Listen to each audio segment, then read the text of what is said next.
Okay, we're going to talk about rational expressions, which is everyone's favorite thing. I know I just put simplify on these, but also state your restrictions.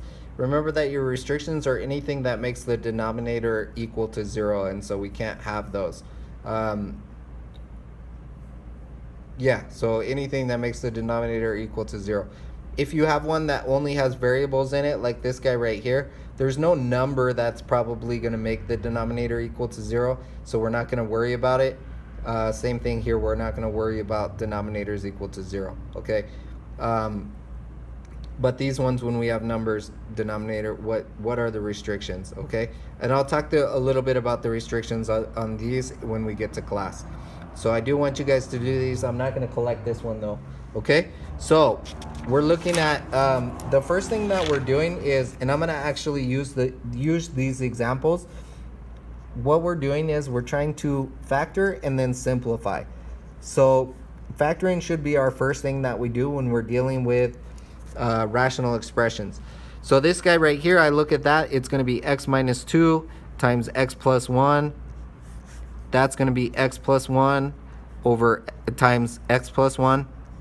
Notice that this is the same, so they can cancel out, meaning that they equal 1 when we divide by itself. So simplified is going to be x minus 2 over x plus 1, and x cannot equal negative 1. And it can equal negative 1 because that gives me a denominator of 0. Second one, we have x plus c times x squared minus cx plus c squared over x to the 4 plus c to the 3x. Whoops, x. So this guy, he doesn't look like he can be factored, but this guy right here sure does. I can factor an x out of that, so it's going to become x times x cubed plus c cubed. This is obviously the sum of two cubes, so that's going to become x plus c times x squared minus cx plus c squared, which if I look at my numerator, so these are gone. I look at my numerator, this cancels to 1. This cancels to 1. I'm left with nothing on the numerator, which means I'm really left with a 1 on the numerator. And then what's left on the denominator is x. I'm going to talk about how to get the restrictions of this when we get to class. Okay? When I'm working with adding and subtracting, of course, I have to have common denominators to be able to add and subtract. So just these follow the same rules as regular fractions. Just remember that.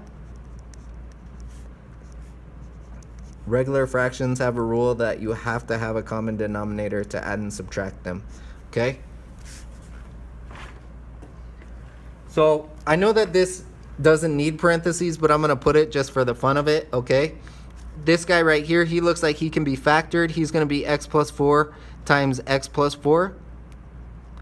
Which is really x plus 4 squared, which is already what this one is.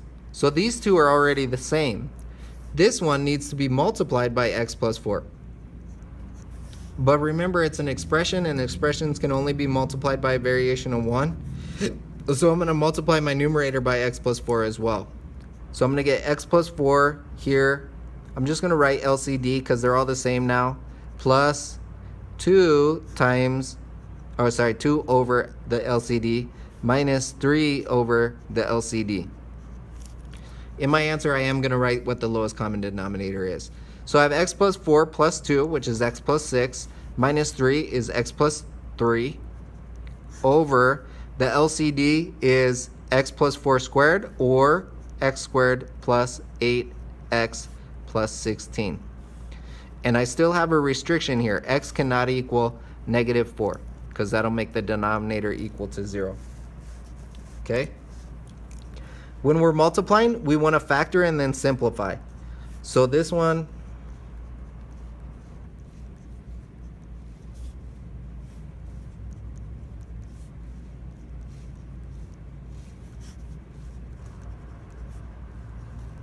I'm going to factor everything. This is going to be x minus 3 times x plus 2. Oh, sorry, these are t's. T minus 3, t plus 2. This is going to be t minus 3 times t minus 3. Because it's multiplication, I can just extend that fraction bar. This is going to be t plus 5, t minus 1.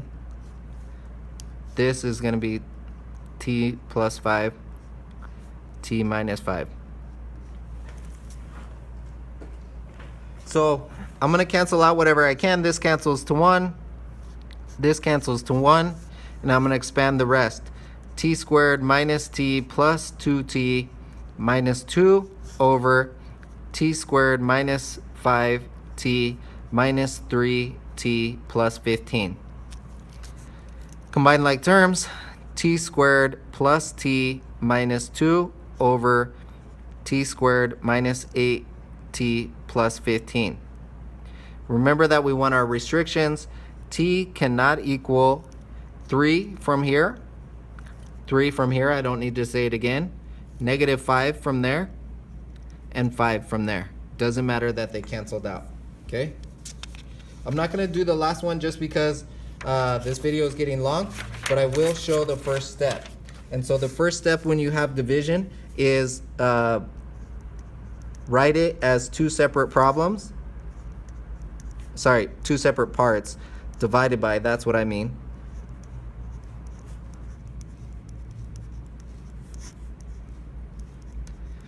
When we're doing division, we flip it and multiply. So it's going to be, first one stays the same.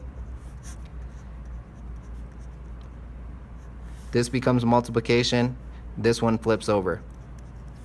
And then follow the same steps as I talked about on multiplication with the last one.